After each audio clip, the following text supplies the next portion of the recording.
Hello friends, welcome to my channel Man of Reveal, जहां हम करते हैं मूवीज़ का पर्दाफाश। और आज की मूवी जिसकी हाइप काफ़ी समय से है वो है स्त्री 2। अब भाई इस मूवी की ऐसी हाइप हुई कि ये रिलीज़ की एक रात पहले ही थिएटर में लगा दी गई और रात के लेट नाइट शोज भी लगभग हाउसफुल रहे। इसी मौके का फ़ायदा उठा के मैंने ये हॉरर कॉमेडी आपसे पहले देख ली है, तो बिना सिर कटवाए शुरू करते हैं मूवी का रिव्यू।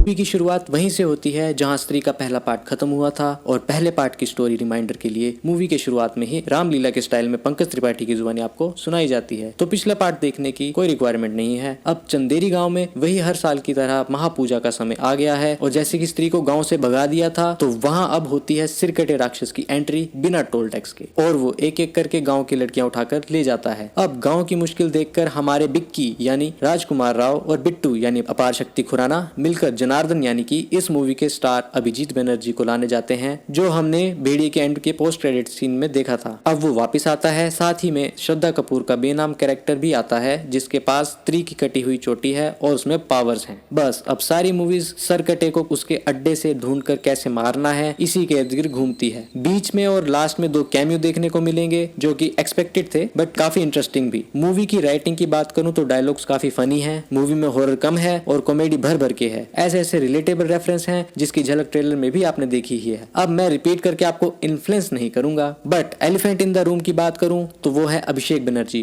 भाई क्या कमाल एक्टर है, भाई विश्वास ही नहीं होता कि यही बंदा हथौड़ा त्यागी भी था और यही स्त्री 2 का जना भी है। कमाल की कॉमिक टाइमिंग और डायलॉग डिलीवरी, बाकी सब एक्टर्स फीके नजर आएंगे इस बंदे के आगे। बाकी एक्टर्स में राजकुमार राव, पंकज त्रिपाठी और पार शक्ति खुराना ने भी मूवी को अच्छे से संभाला है। अब बात की जाए वीएफएक्स की तो वो भी डिसेंट है, ज्यादा हाई फाई की उम्मीद मत करना, बट स्टोरी को कॉम्प्लीमेंट जरूर कर रहे हैं तो काम चल जाएगा। क्लाइमेक्स मजेदार है और उसके बाद जो मिड क्रेडिट सीन है उसमें स्त्री यूनिवर्स के फ्यूचर की छोटी सी झलक दिखेगी। अब नेगेटिव्स की बात करें तो 2 घंटे 19 मिनट की इस मूवी में गानों की भी कमी नहीं है। एक गाना टोटली जबरदस्ती घुसाया हुआ है और भी कुछ अननेसेसरी सीन्स काटे जा सकते थे जिससे मूवी की लेंथ छोटी हो सकती थी। बाकी फुल ऑन फैमिली मूवी है तो सबके साथ देखी जा सकती है, बस कुछ एडल्ट जोक्स हैं वो छोटे बच्चों के साथ मैनेज कर लेना। Overall movie is just full of fun and Stree की लेगेसी को बरकरार रखने में कामयाब होगी। सो मेरी तरफ से इस मूवी को मिलते हैं 4 out of 5 stars and Abhishek Banerjee की एक्टिंग को 5 आउट ऑफ 5। रिव्यू पसंद आया हो तो लाइक एंड सब्सक्राइब करके ही जाना।